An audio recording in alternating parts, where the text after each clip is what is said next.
Baruch atah Adonai Eloheinu melech haolam shehakol nihiyeh b'dvarai. Amen. Okay, good morning to everybody. G'tvach. A brand new week, a brand new day.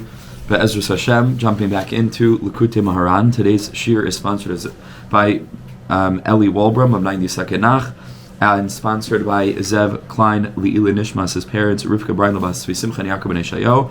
Also sponsored anonymously B'schus Shidduchim for Klal Yisrael's singles we should only hear. B'suras Tovus by all of Am Yisrael in the schus of our learning today. Be'ezras Hashem. So we jump back in to the sefer with Torah Lamed-Beis. Torah Lamed-Beis, as you can see, is a very short Torah, very dense Torah. It's a Lashon Rabbeinu Torah. It's full of information, which might take us some time, but we're going to do our best to get through and to enjoy and immerse ourselves in Torah Lamed-Beis. And following the completion of Torah Lamed Aleph last week, I sort of sped through it at the end, but Rav Nassan had told us that now we finished with the ordered part of Likutei Moharan, which followed certain Agadic Gemaras, like we began in the beginning with the Rabbi Chana. Then we learned Safar D'Sniusa, then we learned Mishta'e, and then we learned the Sabei de Be'atuna. And so those are sort of four categories of the way that the Torahs are ordered, not by topic per se, but by their explanation of the Agadas. And now, like we said, we're being released into the wide open sea, into the ocean. And Rav Nassan had said, Rabbi Nachman is going to reveal Dvarim Neflaim, Darchei Avedasi Yisbarach, B'drachim Neflaim, Al Kol Psukei Tanach, Al Kol Divrei Atanoim Ba'amiroim. Mamash Kol HaTorah Kula is revisited by Rabbi Nachman, is re-explored through the lens of his chiddush, of his brand new energy, and so we begin the Siyata D'Shmaya, and with great gratitude to Hashem for having been able to get to this point after almost a year of learning together. So let's jump back in. Says the Hei Leah Lashon Rabbeinu Zichrono Livracha. Rabbi Nachman focuses on Adni Sefasai Tiftach. These three words that come from a pasuk of Tehillim, which of course of course we say right before beginning Shemana Esrei, which refer to the opening up of lips. Adni Sefasai Tiftach. And the Rebbe is going to teach us what the Arizal writes in terms of the Kabbalistic intention that a person should have when saying these words. And then he's going to add Nofach Mishalo. He's going to add his own extra understanding of what the Arizal is teaching. So let's begin. Says the Rebbe, V'hu b'chinas rikudim shel chasana. This is the aspect of dancing at a chasana. What's the depth of dancing at a chasana? So says the Rebbe like this. Everybody knows husband and wife, male and female, is the aspect of Tiferes, Kudshabrichu, and the Shechina, Malchus. Right? That's the archetype of male and female, masculine, feminine, giver and receiver, the shefa, right? That's sent from the male into a receptacle that's able to then be kolet, right? Take in the zera, take in that shefa, and then to develop it and evolve it into something else on the bechina of Eishes Chayil that becomes a teres bala as a result of the giving of the shefa back in a more perfect way. And that's the beginning of all masculine feminine, comes from this point. The unity, if we speak more precisely, of Zeir Anpin, which is basically the collective of the six spheres in Tiferes, and Nukva, the Zeir Anpin, the female aspect, the feminine counterpart of Zeir Anpin, which is Malchus, which is the Shechina, which is the part of existence that we inhabit, right? Which is the physical world, the external layer of reality. If you want, we can also put it into the Shem Yudke Vavke, where the Vav is Zeir Anpin, and the final Hey is Malchus, Nukva de Zeir Anpin, and then the unity between the two. Then there's Yichud Kutshabrichu Shchinte, and then the world is able to be illuminated and to give back to HaKadosh Baruch Hu something that Kiviyachli wouldn't have had otherwise, which is the Bechina of the revelation of the Bilti Gvul, of the Ein Sof, within the realm of Gvul, which we spent so much time talking about over the past few Torahs when we spoke about a person is mistapek b'muat, a person is ezu ashir, is hasameach b'chelkai. Chelkai, we said, is the inyan of Malchus, right? It's the inyan of Tzimtzum. It's the inyan of a person's own constrictions, the bechina of Shakai, from the aspect of Amar La'olamai, die, boundaries. And then the Sameach part is the Kutchabrichu part. It's the bechina of being able to perceive within the bechina of Malchus, that aspect of the Shakai from the other side, which is Sheyesh Dai Be'elikusa, the Kolberia. Right, where a person's able to tap into that aspect, Bas Hayala Avram Ubakol Shema, the bechina of finding the voice in the Dibur. Right, all of these are correlated concepts built on the fundamental template of the Yichud, of the unity between the Vav of Hashem's name and the Hei, between Zer Anpin and Nukva de Zer Anpin Kutchabrichu Shchinte. So the Rebbe says that that's what the Kala represents at a wedding. So Kolzman Shaloi Nesuna Lezivuk, he Kolzman Shaloi Nesuna Lezivuk, all the while that the Kala, which is the bechina of Malchus, is without Zivug with Zer Ampin. So what you have instead is a physical world that's not being infused with any godliness by human beings who are supposed to be making that yichud, but instead it's just dead, right? It's without being able to connect to its source. He is Skrias Nara B'loi Hei. The Zohar Kadosh tells us that it is going to be referred to by the word Nara, because Nara means a young girl, but without the letter Hei at the end, which is actually the way that it shows up in Sefer Devarim, where the pasuk says Ki Yiyeh Nara Besula, and it's a very strange spelling because it's Nara with a kamatz under the reish, and it's missing a Hei. And the Zohar Kadosh says Nara is Malchus before Zivug with Zer Ampin. It's missing iris. It's just dark. Which iris is it missing? Says the Rebbe, and again, this is from the R Yaakov. I'll tell you when the Rebbe starts. This is so far straight out of Kavanas Ari. That Nara B'loi Hei is Gematria Shach Dinim. That's Gematria 320, which is called the Shach Dinim. Why Shach Dinim? Because instead of, as we're going to learn, Malchus receiving R from the 5 Partsufim, so that we go all the way up, right, to Arik Anpin, right, and then we have Abba and Ima and Zer Anpin, and then bringing down into Nukva. So instead, we just have the absence of the R that's supposed to be coming down through the Zivug of Vav with Hei, channeling down the Yud and the Hei, right, the first Yud and the Hei, channeling down the Mei'ein Chachma Binah. What do you have instead? Din. Din, din, din, din, din. You have 5 times din. 5 times din is Gematria 320. That's called the Shach Dinim. That instead of Malchus being illuminated from all the Olam Haba, instead we have Malchus that is a vacant void, and it's Gematria 320. That's called the Shach Dinim. 5 times din is Shach Dinim. Says the Rebbe, says the R Yaakov, this is also the Gematria of Nara without a Hei, is 320. Because all the while that Malchus isn't given to Zivug, it's missing those 5 aspects, and instead what you have is the Shach Dinim. And those need to be rectified. Now here's where the Rebbe comes and adds.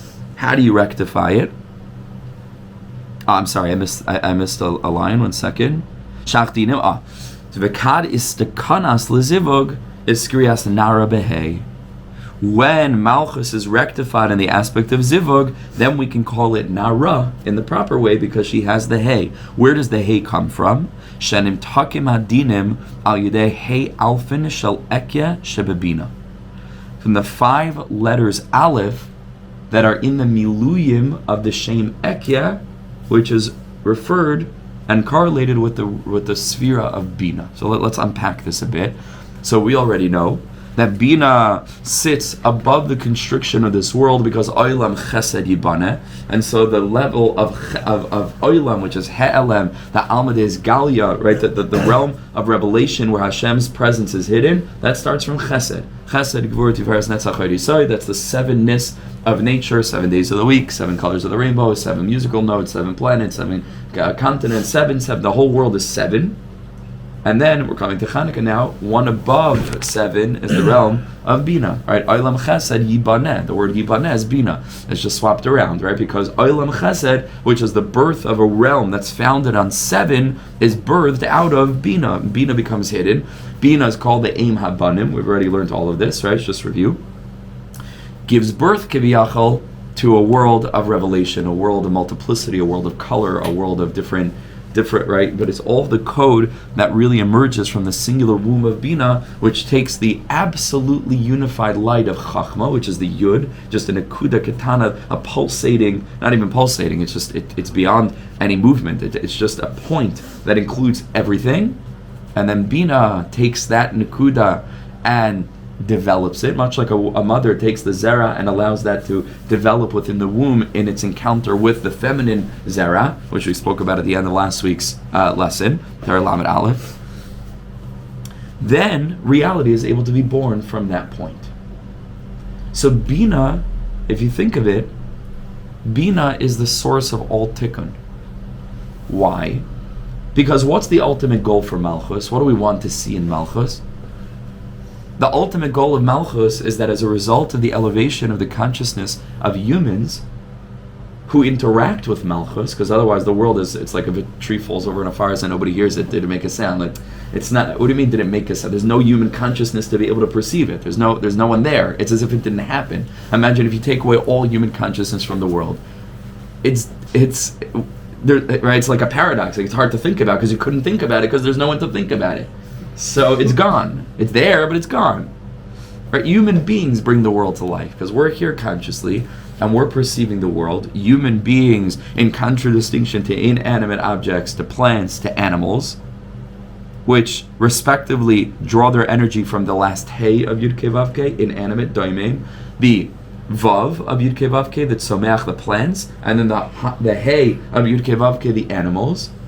Only we are connected to the letter Yud, which is unity. It's unified. It's just an akuda, meaning human beings have the capacity to bring unity to the world by being able to discover Av Echad Lekulana, the unified source from where everything emerges. The ultimate goal of this world is Bayomahu Yeh Hashem Echad U'Shmai Echad. Ata Echad, Shimcha Echad, Umika Amcha Yisrael, Goy Echad Ba'aretz. The whole goal is that although Shamayim is already Shamayim Lashem, like we say so often, for the Naim of the Melech, V'ha'aretz Nasan B'nei Adam, our job is to be able to reveal that truth of unity here on earth. So now, if we're here in Malchus, which is the last Hei of Yud Kei Vav Kei, and the goal is that we should manifest through our lives and our perspective and consciousness the unity that's latent within this experience, but without human consciousness it just looks like a mess. But with hopefully wholly unified human consciousness, elevated eyes, the eyes of tzaddikim, we can mamish bring this world together by seeing Eivishter and everything, and becoming Balei Emunah, which we're going to learn more about in Torah Lamed Gimel, that no matter what happens to us, the good things, the negative things, whatever we see in others, we're constantly trending toward unity to find godliness there. So now we can understand why the last Hei of Yud Kei Vav Kei, Malchus, is mechuvan, is identical to the first day of Yud Kei Vav Kei, Binah. Because Chachma, which is the letter Yud itself, is way beyond, and Chachma is can't even talk about the world on the level of Chachma. It's just mamish, Chachma Mei'ein Timatzeh, it's subsumed within the nothingness, it's subsumed within Ayin. But Binah is the first place where you have a template for the world, but it's still in that space held within unity. So Binah at the very same time is the place where the Zohar Kadosh says Mina Dinin Misarin. It's the place where Din emerges, and we spoke about this in the context of Torah Ches, I believe it was, when we spoke about the Daled Alfin, and we said which one, right, the 4 Alephs, and which one was the Chiddush that it was an Aleph was the second one, because it should have been 2, should have been Beis, right? That's the Chiddush. The first Aleph is not Aleph, right? Because it was always Aleph. That's the aspect of Chachma, Reishus Chachma. That's always 1. The next step, it's either Beis, Binah, because that's the place where Din and Mis are in, where we begin to see some element of fragmentation and separateness. And the Chiddush is, if we could see even Binah as Aleph, that's called Ein Hadinim Nimtakim Ela B'Sharasha. The only way to sweeten Din is to bring it back to its Shirish. What do you mean? Well, Din is the Bechina of Malchus, where we look around and we see a world of fragmentation. What's the Shirish of Din is Binah, where, things started to fracture, but the window is still in the pane. Right? There's another mashal that we gave. Right, the window is still in. It was so it's like the minute that it fractures, but the glass didn't shatter everywhere anymore. We can still see. It's a coherent window. It's one unified thing. If you can imagine, like freeze frame. Exactly like just when the windshield, chas v'shalom, or I don't say window, but something breaks. Right, whatever it is, a mug drops, and the minute that it splinters, that's Binah, and that's the tikkun of everything. Because in that place, din is not mamish din. In that place, we understand din is there in order to reveal the koyach hagvul, the bilti gvul. But it's all the koyach habilti gvul. We can see that. So the tikkun of everything is in Binah. Okay, that's the realm of Binah. The name associated with Binah, although this name is also associated with Keser, but for now, let's say this name that's associated with Binah is the Shem Ekyeh. Why do you think that this name is associated with Binah, given everything that we said? What does Ekyeh mean? What tense is Ekyeh? Future. Yeah. Right? Ekyeh is future. Ekyeh means I will be. Right? Ekyeh, Asher, Ekyeh. And so Memela, only in Binah you can say Ekyeh. Bigadol you can say in Keser Ekyeh, because you can see what's going to flow forth. But in Binah, it becomes clear that Binah is about to give birth. Binah is all about potentiality. So the realm of Binah is the realm of Ekyeh. It means I will be, I will produce. Binah is the aim habanim. Okay. What's the ultimate goal? Is that all of the levels of reality, which are 5, because the Kutza, the Eis Yud, and then the Yud, and then the Hei, and then the Vav, and then the final Hei, we want, going back to Torah Chavches, to flip them all into Alephs. That's the goal. The possibility of doing that is in Binah. Because in Binah you have separate elements, so we can count, 5, right? 5 major categories of existence, but I can see that they're all Alephs. Alright, I'm able to, within the separation between them, so I can say, that's Aleph number 1, Aleph number 2, but meaning to say I can find the unified essence within all of it, behind all of it, infusing all of it. Says the R Yaakov, says Rabbi Nachman, that capacity is hinted to in the 3 miluyim of the Shem Ekyeh. Miluyim is when you take a letter and you split it open, right? So Aleph becomes Aleph Lamed Pei. Hey, there are 3 different options. You can do Hey Aleph, Hey Yud, or Hey Hey.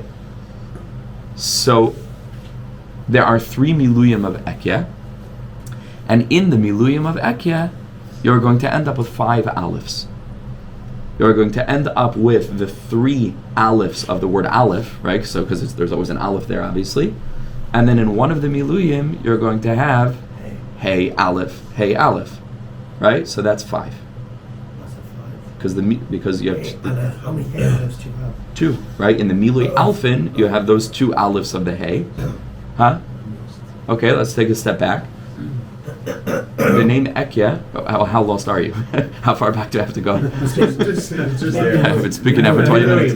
The Miluyim, so you have the Shem Ekyeh, and every letter could become a word, right? Because Aleph, you can say Aleph, right? And that's, okay, so when you try to do that with Hey, the 3 ways of pronouncing Hey. You can say Hey Aleph, you can say Hey Yud, or you can say Hey Hey. When you take this Shem Ekyeh, there are 3 Miluyim. But it's all going to be totally on the Hey, because all the other letters are the same, right? The Yud is always Yud, and the Aleph is always Aleph, right? So there are 3 ways of rendering the Hey. So then you have 3 miluyim of Ekyeh, right? Aleph is always Aleph Lamed Pei. Now you're going to either have the Heys as Hey Yuds, or the Heys, right, in the Shem as Hey Alephs, or the Shems, the Heys rather as Hey Hey, right? Now, given the fact that in all 3 miluyim of Ekyeh, the Aleph remains the same, because you cannot pronounce Aleph with an ayin, it's Aleph, right? So there's 3. And then in the Ekyeh, that's the milui of Aleph, so then you have 5, because those 2 Heys in the Shem Ekyeh are rendered as Hey Aleph, right? And that gives you 2 more Alephs. So those 2 plus the 3 Alephs of the letter of the word Aleph gives you 5 Alephs in Ekyeh in Binah. Okay, that's what's being referred to here. Let's go back inside. Shenim takim hadinim al yedei Hey alfin shel Ekyeh shebabina. Okay, now we understand what that means. The 5 Alephs that are latent within the 3 Miluyim, the 3 expansions of the Shem Ekyeh, which we explained is associated with Binah. That Binah is the source for all of the Tikkun. All the Tikkun of Din is in Binah. Kamuva b'Priyetz Chaim, like it says in Priyetz Chaim, Sharamida. And how's that going to fix up the problem in Malchus? Because what was the problem in Malchus? Shach Dinim. What's the Shach Dinim? 5 times Din. How are you going to fix that? 5 Alephs of Binah. And there you fill the slot, right, of what was missing in Malchus, that's lacking the element of the energy from the world above. What then did you have prior? Not just Shach Dinim, you had the word Nara with a kamatz under the resh. What was it missing? A Hei. When you add the Hei, what's the Hei? Now we understand why there's a Hei. What's the Hei? Why? How do we get Hei now in the Tikkun of Malchus? The 5 letters Aleph from Ekyeh of Binah, which is Gematria Hei, right? 5 Alephs.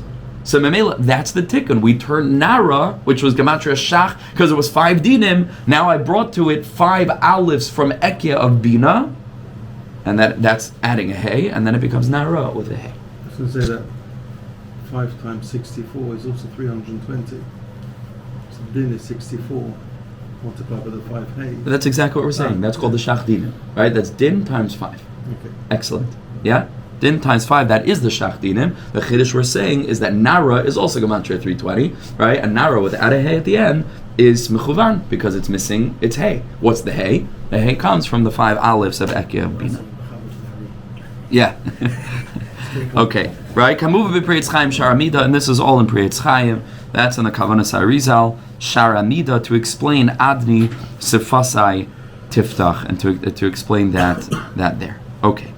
Nimsa, so here Binachman takes over. It emerges that a Kala, prior to the actual chuppah, prior to the chasana, is Adayim b'Bechinas Nara. Is the Bechina of Nara, right? It's Nara, but it should be Nara, right? The kamatz under the resh, right? Nara is the male, right? Nara over here we mean without the Hei. B'Bechina Shach Dinim, Gematria 320, Gematria 5 times Din. V'tzarech lamtikol sakna, and we have to rectify and to fix this aspect. How do we do that? So Rabbi Nachman says, and he's building on that result. It's a new gilui. V'zeh nasa idei rikudim. This happens through dancing. Ma kesher. But how does dancing by a chasana bring about this tikkun? Says the Hei Leah Schus Yagunaleinu ki haraglin heim bebechinas netzach v'hoid. We know that the feet are always the aspect of netzach and hoid, right? The different spheres are correlated to the different body parts. We have the hands as chesed and gvura, the torso is tiferes, and the legs is netzach v'hoid. Veheim nisnasim al yedei halev. How did the feet get elevated? So that you say the person's thinking that he wants his feet to be elevated. But what is it that stirs a person, moves a person to dance? Right? Mamash enables them to dance. Is al yedei halev. The heart. Haynu al yedei simchas halev. When the heart is full of joy. Kaner b'chush, like everybody knows. Shal yedei simchas halev miraktim. When a person is happy, they dance.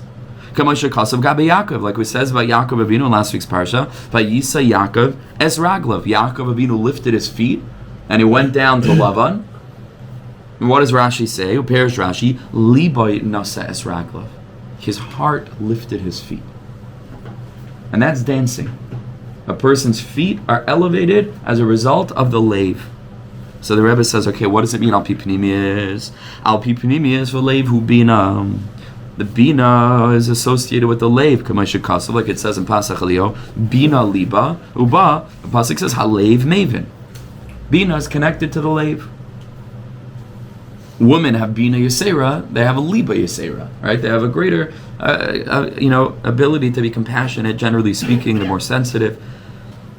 Lave is connected to bina.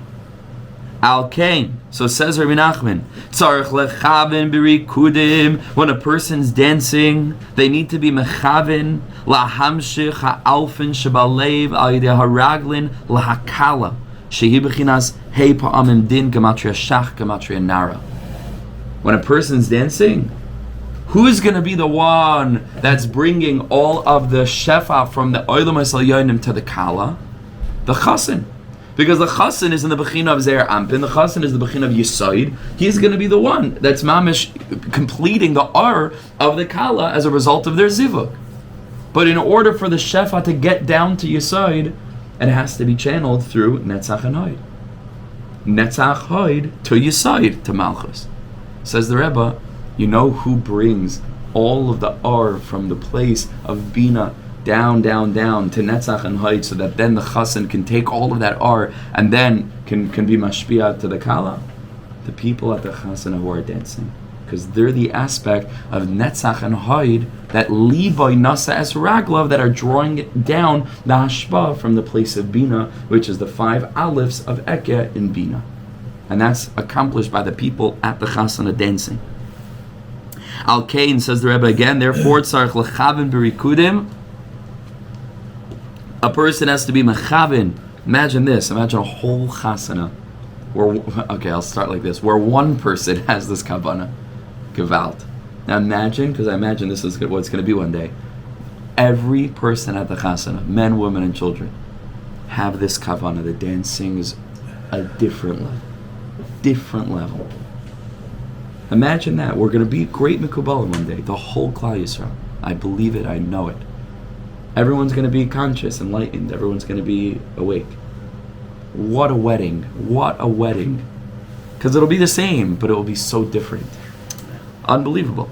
So he says you have to be mechavan this. Alkin tzarich lechavan berikudim lahamshecha alfin shebalev al yedei haraglim lakal. The whole time you're dancing, you're thinking of this. These are the kavanas of dancing. Wow. The kal is nara without a hey. And that's shachdinim, that's nara. And we are Netzach and Hoid, and we're channeling down the R of Binah, and we're bringing that down, and that's the 5 Alephs, which is going to become the letter Hei that can complete the Kala and turn it into Nara. It's actually a phenomenal, strange thing that the Gemara says Keitza Meraktim Lufnei Kala, and everybody, what is strange? It's not sneeze, right? And it goes on to say, they describe all the different ways of the Tanaim would dance in front of the Kala L'chaira. That's what sneeze, right? So say Keitza Meraktim Lufnei Chasen, right? That's more appropriate. Right?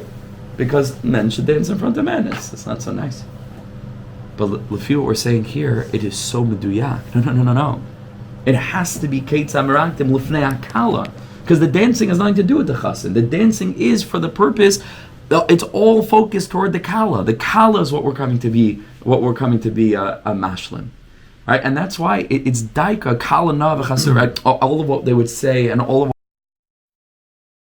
the dancing, it was daika keitzad meraktim lefnei hakala. You can even say a diak on the word lefnei, right? Is panim, right? We're trying to channel down the ar hapanim that we were learning about from the shalosh regalim and all the different tires that we were learning about arichas yamim, about bringing down that ar down into Malchus. That needs to be our kavanah al yedei or halev shenimshach la, through the or of the lave that we're drawing down to the kala, nasa nara behei. Then we add the hey, v'nasa, and then the whole word together becomes hey pa'amim adni. Now the shame adnus is the shame of Malchus. The Rebbe's megala that adni is gematria, which is the Arizal's megala, 5 times nara, right? Nasa, hold on a second. No, Nasa Nara Behei, which is gematria 5 times Adni. Right, 5 times Adni is Nara, right, and that's the completed tikkun of the Shach Dinim, with 5 added onto it. Now, because we channel down the 5 Heis of Binah down into Malchus. 1 second. Yeah. Din and that was what I was going to say, right? So because what is it? Adni is din with the letter aleph added. Bidyuk. Why? Because prior it was 5 times din, which was shach dinim. What were we missing? We were missing the 5 alephs from Ekyeh and Binah, which we explained. So in its klalos, it's just the letter aleph. What it was missing was unity. Now that we brought the Aleph of Binah, which is that unified structure where all of reality begins to emerge, but it's still held within that point of singularity, which is the Aleph of Binah, and Dinim nimtakim ela b'shayrashim, that's the shayrish of Din. As a shayrish, it's unified, and that's the tikkun of everything. It's the letter Aleph. you bring the letter Aleph and you put it next to Din, you have the Shem Adni. Altogether, it's going to be 5 times. And 5 times is Gematria, Nara, right, with the Hei. Pile Plorim. And that's what Arizal says, Adni Sefasai Tiftach. It was focusing on the word Adni. How do you get Din to be with an Aleph, right? And he goes through all the Kavanas. So Rabbi Nachman adds a little bit more. Adni Sefasai Tiftach. Because we said that Netzach and Hoid, from the standpoint of the body, represents the legs. The right leg is Netzach, the left leg is Hoid. But we know that all the spheres are also represented in the face. Because it's just the world of Atzilus that contains the 10 spheres, then gets copied over and flows downward. But already here, everything is mushrish in the face. All the different implements, the openings, are connected to different iris. Where are Netzach and Hoid in the face is the 2 lips. The 2 lips is Netzach and Hoid. Yesod is the tongue that emerges from between them. Malchus is the mouth. Malchus Peh. Says the Rebbe, so look how meduyak it is. So this is the Nekud of Zebechinas. Adni Sefasai Tiftach. Shal Yedei Asfasayim Shem Netzach V'Hoid. It is daika through the lips, which we manifest through our dancing with our 2 feet, which are channeling the simcha of the lave, which is Binah Liba Nasa Es Raglav. But over here in the context of this pasuk, it's a reference to Netzach V'Hoid is hinted to in the lips. There, niftach v'nimtak hakala, adni sefasai tiftach. It opens up reality. Reality was so closed prior. The kala was so limited, was so alone, this world was so abandoned and forsaken. It was so locked up. We speak about the shamir worm. Reality was so solid. It wasn't opaque. You couldn't look through it. You couldn't, or it was opaque. I keep on forgetting. It wasn't translucent. Opaque is not good. We have to just simplify this. Opaque, bad. Translucent, good. Okay, it was so opaque. It was not translucent. It wasn't in the bechina of the Aleph, of the Dalet Alfin, or now the Hey Alfin. It was closed up. I want to fix that. So then Adni Sefasai Tiftach. It's the Netzach Hoid, which are the Raglayim, which are going to channel the R of Binah down into the Kala, who's the Bechin of Nara, and bring to her the extra, the additional Hey, which is from Binah, adding an Aleph to Din, and then I have Adni, and that's the Tikkun. Adni Sefasai Tiftach. Niftach v'nimtak hakala b'bechinas zivug v'nasa bechinas adni shehi nara shehi ru'ui l'zivug. And then it's ru'ui l'zivug. And then there's unity. There's the Isa b'medrash. This is scaring me a little bit because we've been so on time. And over here, like, I don't know, I feel like we should have learned this last week because it's all last week's parsha. I feel like we missed so we have to catch up in some way. But we learned in last week's parsha, Kishanasa Yaakov is Leah, when Yaakov Avinu marries Leah, B'shasha Himeraktim Ayemezamrim Hei Leah, Hei Leah. Right? When they were dancing, they were trying to hint to Yaakov Avinu that this was Leah. Let's take a second and pause and come outside for a minute. And we have to have the very important akdama that Yaakov is the midah of Tiferes. Yaakov represents Zer Ampin, and Yaakov alone marries 2 wives. So in Kabbalah, it's obvious and clear that Rochel and Leah are Malchus and Binah respectively, because Yaakov Avinu is sandwiched between Binah above and Malchus below, right? In other words, Yaakov Avinu is the letter Vav of Yudkei Vavkei, sandwiched between the final Hey, Malchus, and the upper Hey, Binah, right? Rochel and Leah is Malchus and Binah, right? We were talking about Tikkun Chatzos last night. Tikkun Rochel, Tikkun Leah, that's what that is, right? You're being Misakin Malchus and you're being Misakin Binah, right? This is Rochel and Leah, and Yaakov Avinu stands between them in order to unite them, right? That's the depth of what it means. Yaakov Avinu marries Rochel and Leah, is that Rochel is Malchus, Leah is Binah. That's why Rochel is Yifastar V'Fasmare, because Rochel represents what's called in the Svarim HaKadoshim the Alma, the Isgalia. Rochel is the world that's revealed because it's very beautiful. We can see it with our eyes. It's revealed. Leah, in Leah Rakos, and in Kabbalah, it's revealed that Leah, Yaakov couldn't be Masig Leah. Leah is the Alma de Skasia. Leah is much holier. Leah is hidden away. Leah is even beyond Yaakov Avinu. She's hidden. Right? That's the hanhaga of the world of Binah. Not getting too deeply into this. This is why Leah gives birth to Yehuda, and Yehuda is the Indian of the whole line of Bali Tshuva, which is all from the Lamed-Beis. It's completely hid in the way in which B'makom Shavali Tshuva Imdim, even the tzaddikim can't reach such a place that's totally beyond our ability to understand. And Rochel is Yosef a tzaddik, and that's the Lamed-Beis. Everybody could see that Yosef is a tzaddik, right? So obvious, right? Because Eishes V'Tifar and the whole thing, right? He manifests tzidkus in a this worldly way. Bali Tshuva lo kol kach naim, right? And that's the world of Leah. Right, that's the world of the Lamed-Beis. These are the two major pillars of reality: is the energy of Binah, which is that hidden, subvertive almost reality of the Rabbas Machshavas B'lev Ish Va'atzas Hashem Hitakum, or it's called the Noira Alila Al Bnei Adam, something that comes from a place we can never have seen. Me'es Hashem Ha'isazos He Niflas Beinenu. And then you have the element of Rochel, which is the Lamed-Beis. Okay, now that we've had that very important introduction, we can think about what was being referred to when they said Hei Leah. So obviously, what were they trying to do? Al pi pshat, lirmus liYaakov, Hei Leah, right? They were trying to say to Yaakov, he's trying to fool you, and you thought you're marrying Rachel, and he put in her place Leah. Hainuki Leah Lamed-Beis, like we just said, Leah is the aspect of the hidden world. Shu b'chinas leiv, and this is the aspect of the heart. How do we know that the heart, Binah, is connected to the hidden world? K'may shekasuv b'libi Tzafanti imrasecha. I have hid your words, your utterances within my heart. What's utterance? Utterance is, what's Amira? Is Malchus, right? Malchus peh. That's dibor. That's expressivity. That's Rochel. That's the Lamed-Beis. Libi, which is Liba Bina, in that place, whatever was going to be spoken still exists. Again, not like Chachma, because Chachma is beyond. Chachma is not even, nothing stirred. There's nothing clear in Chachma. It's just the R of Achdos, it's the R that's beyond. But in Bina, there is Amira, but it's Tzafanti. Right? Tzafanti imrasecha.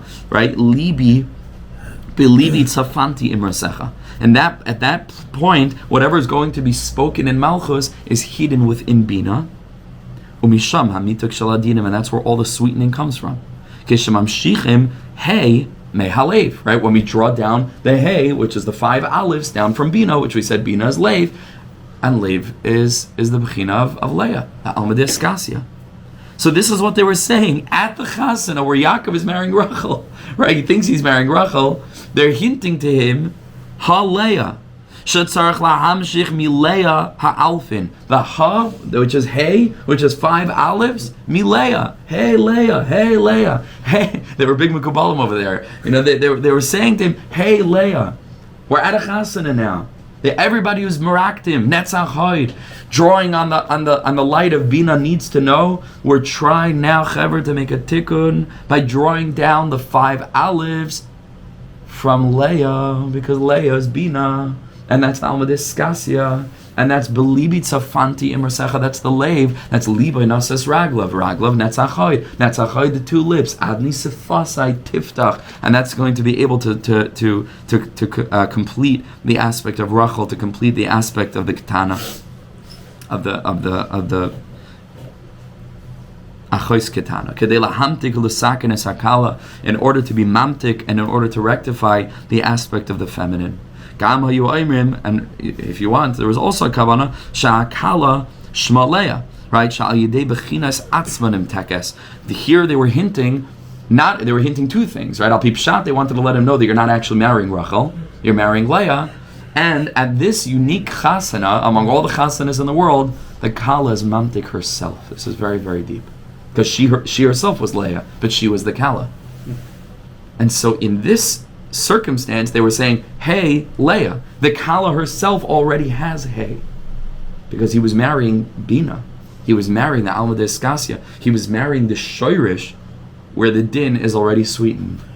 And that's what they were hinting. Unbelievable depth, right? Very, very practical. Very practical kavanah for dancing, right? Person gets this clear, not such a complicated, it's not, a little bit, but a person can chazer it, and then you have it in your mind. The next time you're by a chassan and you're dancing, you look on the outside like everybody else. But in your mind, lifnei kala, there was a great tzaddikim or lifnei kala, but at the chasana, yeah, which is still a bechina of lifnei kala, in that space, a person is trying to be mechaben this.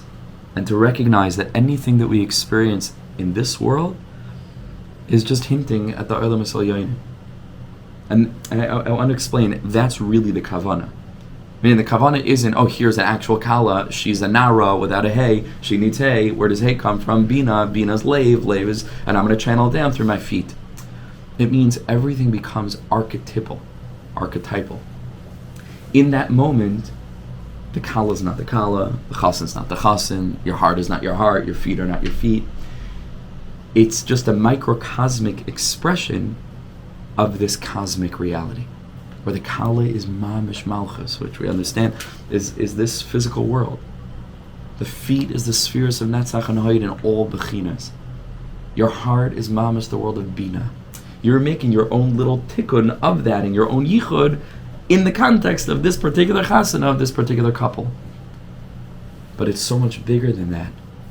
And this, when a person goes with these kavanas, her whole life changes, because all of a sudden a person is able to constantly remind themselves of what the world is missing. Namely, we live in a world of Dinim, where Hashem's presence is cut away, where instead of Dalit, Alfin, instead of the 4 Alephs where you see Hashem on every level, it's Aleph-Beis, Gimel, Dalit, and in this case, Hey, right? And because if you start from the 5th Nikuda, we were talking about that, the Arba Olamais, but if you start from the 5th Nikuda, so Hayos, that Aleph is Aleph because that's Ar Ein Sof, right? Kemat, and Keser and the Ein Sof. But then you come down into Malchus, and this world is still so devoid of the revelation of its spiritual source, and the world is still so fragmented, and the world is still so separate, and the world is desperate for people who are Bina people, who are deeply rooted in a world of the Shoirish, to be mamtik the din of this world. That's what it means. To be able to turn this world into the heaven that heaven already is, that the Alma Diskasia already is Shamayim L'Shem. And here, Va'aretz Nasan L'Vnei Adam. But the Aretz is missing. What's Aretz? It's always Malchus.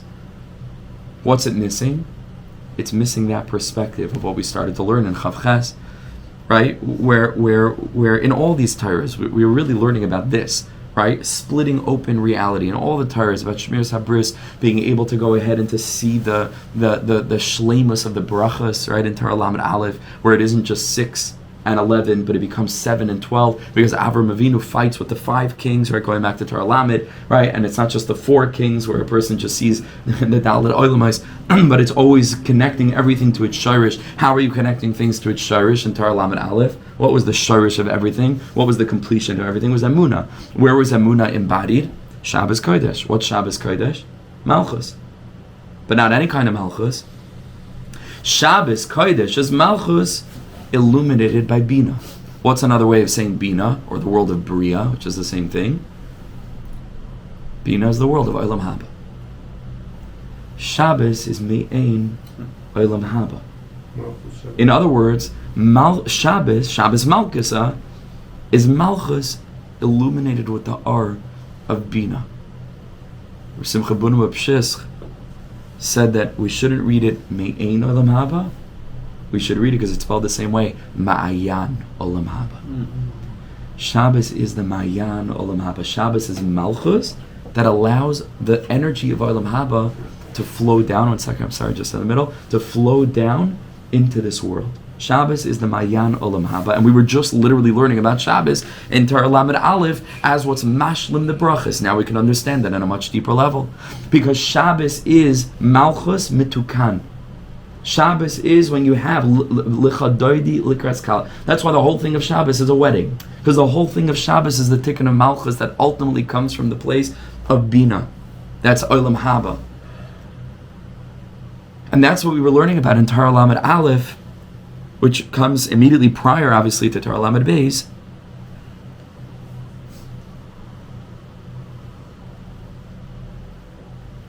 Where the encapsulated shleimus of reality is in Shabbos Kodesh. Because Shabbos Kodesh is Malchus, and the problem with Malchus is that it's lacking the Hei, and it's in a place of 5 times Din, and it's Nara, missing that final Hei. And Shabbos is Maayan Olam Haba, because on Shabbos, we can finally live the way that one day we'll all always live in the Yom Shekulei Shabbos, which means that we realize I don't have to work, I don't have to do anything, and the world doesn't need any fixing, because the Lamed-Beis Malachos means that nothing needs to be constructed. That's what it means, the Mei'ein says. Not pshat, like you can't do this, you can't do that. On Shabbos, you don't need to do anything because there's nothing left to do. Everything's done already. Everything's fixed. That's the Bechina of Shabbos. And that's the connection, I believe, between all the Torahs that we've been learning, right? Mamish, since Chavches, it's been like one unit almost, right? We started learning about the Dalet Alfin, and then seeing through that reality, and then the Inyan of Shmir Sabris, and then, by the way, Torah Lamed Aleph, right, also speaks about tzedakah, the ani receiving from the ashir. What's the ani? Ani is always Malchus, right? Malchus, ani of Adala. We learned about Malchus to Kedusha, Malchus to Trachar, Malchus that falls among the Dalid Galuyos, right? That instead of being Deles Lamagar Meklum, it becomes a Dalid on its own. That's the Inyan of Din. So it's all connected. Rabbi Nachman's whole Torah is a Torah of Tikkun HaMalchus, because as the fifth revelation of the Chamesh Zechidei Adaros, his whole inyan is to complete the process, is mamish to be metaken Malchus. The whole sefer really is about Tikkun HaMalchus in various ways, focusing on Malchus and different tikkunim, different hasagas, different hashpahs. But the ultimate goal is to be able to live Shabbos stick, is to be able to live with that energy of Amunah, to be able to connect everything to its shirish, and to see and to recognize, which Torah Lamed Gimel is going to teach us in ways that we've not experienced. Lamed Gimel is a new thing. As Hashem, which will start tomorrow.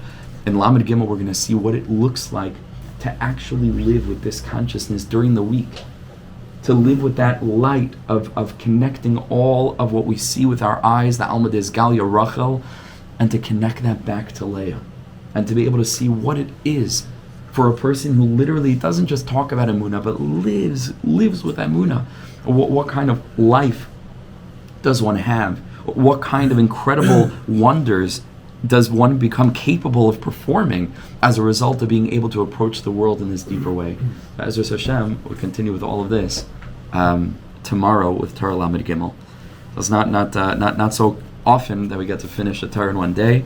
It's dense, it's deep. It took us a long time, and just try to chazer it so that we have the nekudas for Hashem. We just said in the beginning of Shir, and in the schus of learning, there should be shidduchim, and we should be zeicha to dance at lots of weddings, and to use the wedding. Of course, we look forward to some people look forward to the shmorg, some people look forward to the music, some people look forward to the actual chasana. But this is something else to look forward to. Meaning, a chasana is an opportunity to perform this kabbalistic tikkun, and you leave refreshed with a whole like review of what all of life is about. It wasn't just the wedding; it was all of life. It was the purpose of all of Torah and mitzvahs. It's the purpose of why we're on this planet, to serve as a little Yaakov Avinu, right? To unite the world around us, Rochel, with the Makar Leah. Be'ezras Hashem, and the schus of that we should be zeicha to the Yom Shekulei Shabbos with the coming of Mashiach B'meir B'yameinu. Amen va'amen. Be'ezras Hashem. Where should we learn, or where may I find out where? There's no simcha in itself. Yeah, it's first time. Torah, one of the Torahs, Chaf Daled, in the second volume. Yeah, it's very connected. Very, very connected. Okay. ואתה האב שלי שכל כך אוהב אותי, האב שלי מלך חי וקיים על כל נשימה שאני